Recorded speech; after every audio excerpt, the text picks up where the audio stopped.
నీకు ముందు నేను అడిగేటువంటి క్వశ్చన్ ఏంటంటే సూటిగా సమాధానం చెప్పాలి. నీకు ఈత వచ్చా? లైట్గా వచ్చండి. ఈత లైట్గా రావడం ఏంటి? బ్రైట్గా మునిగిపోతావు. పోనీ చేపలు వండడం వచ్చా? చేపలు వచ్చండి.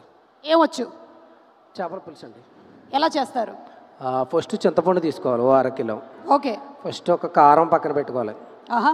నెక్స్ట్ పులస చేప ఒక 1/2 డజన్ ముక్కలు నరికి 4 తిప్పలు తిప్పి అందులో ఫస్ట్ ఆయిల్ వేసి, తర్వాత ఇంకా మీకు తెలుసు కదా కరివేపాకు అవన్నీ వేసేసి కారం వేసేసి చింతపండు పులిపేసేసి 4 తిప్పలు తిప్పి. ఇలాగే చేస్తున్నారా మీ అమ్మగారి ఇంట్లో కూర? లేదు, మామూలు ఏమనుకుంటారు నేను చూసి? ఇన్ని సంవత్సరాల నుంచి నేర్పించారు నీకు? కాదు, మీది ఒక యూట్యూబ్లో ఒక వీడియో చూసాను, అందులో మీరు అలాగే చేశారు. నేను ఇలా చేశానా?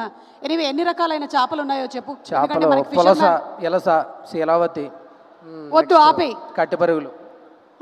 ఏంటి? కట్టెపరుగులు, దొందులు, పీతలు, చేపలు. ఏమో ఈ పేర్లన్నీ కరెక్టో కాదా అని అల్లు అరవింద్ గారు కూడా ఒక చిన్న ఆలోచనలో పడ్డారు.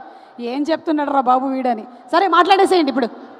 నాకు ఈ సినిమాలో మంచి అవకాశం ఇచ్చిన మన ప్రొడ్యూసర్ సార్కి, డైరెక్టర్ గారికి, సపోర్ట్ చేసిన హీరో గారికి, హీరోయిన్ గారికి, బన్నివాస్ గారికి, రైటర్ కార్తీక్ అన్నకి, భాను గారికి, సత్య గారికి, మొత్తం 24 డిపార్ట్మెంట్లకి పేరు పేరున థ్యాంక్స్ అండి.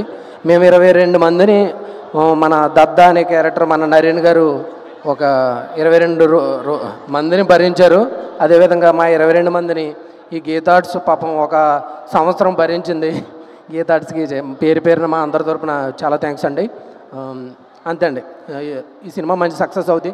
డైరెక్షన్ డిపార్ట్మెంట్కి, మేనేజర్స్కి అందరికీ పేరు పేరున థ్యాంక్ యూ సో మచ్.